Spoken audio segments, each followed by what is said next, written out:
진상규명 협조하라.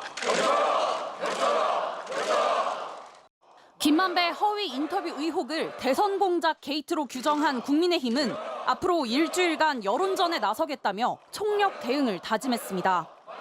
이번 의혹을 사형에 처할 국가반역죄라고 연이어 강조하고 있는 김기현 국민의힘 대표는 오늘은 1급 살인죄까지 비유하며 극한 발언의 강도를 높였습니다. 이승만 정권 시절 3.15 부정선거 주범이 사형에 처해졌다는 말까지 꺼냈습니다.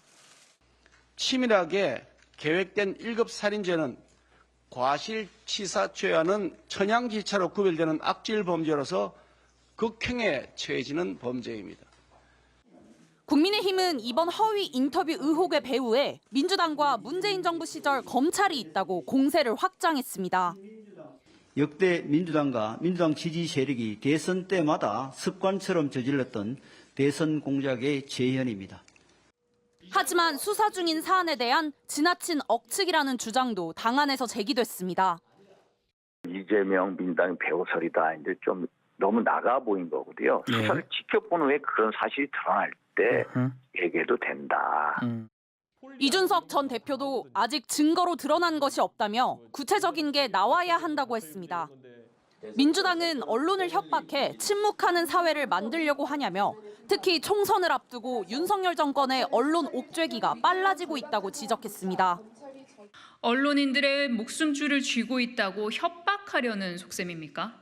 정권의 칼춤이 두려워 언론이 침묵하는 나라를 만들려는 것입니까?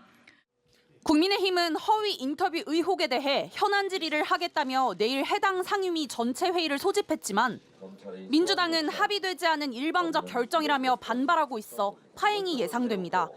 MBC 뉴스 구승리입니다. 국민의힘은 김만배 씨와 신앙림 전 뉴스타파 전문위원회 허위 녹취 의혹을 계획적이고 치밀하게 기획된 선거 조작이라고 주장했습니다. 김기현 대표는 이번 사건을 앞에서는 언론 자유를 말하지만 뒤로는 조작과 공작, 선동질을 한 사안이라면서 신성한 언론 자유가 더 이상 조롱당해서는 안 된다고 주장했습니다.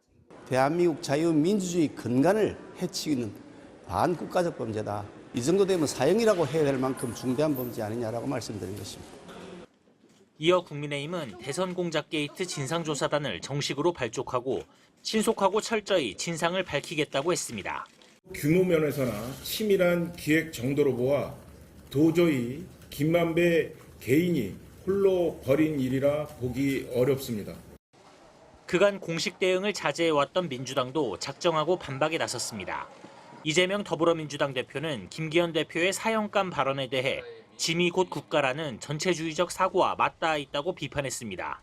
여당 대통령 후보를 비판한 언론이 국가 반역이라면 대통령이 곧 국가다. 윤석열 후보가 곧 국가다.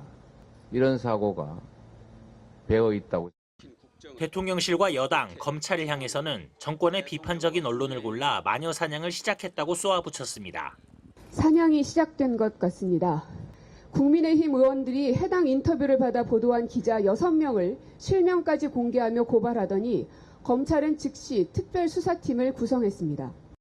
또 지난 2021년 당시 국민의힘 소속 의원이 이재명 경기지사가 돈다발을 수수했다며 가짜뉴스를 퍼뜨렸지만 거짓으로 확인됐다면서 검찰은 가짜 돈다발 대선 공작 의혹부터 철저하게 수사하기 바란다고 촉구했습니다. MBC 뉴스 박윤수입니다.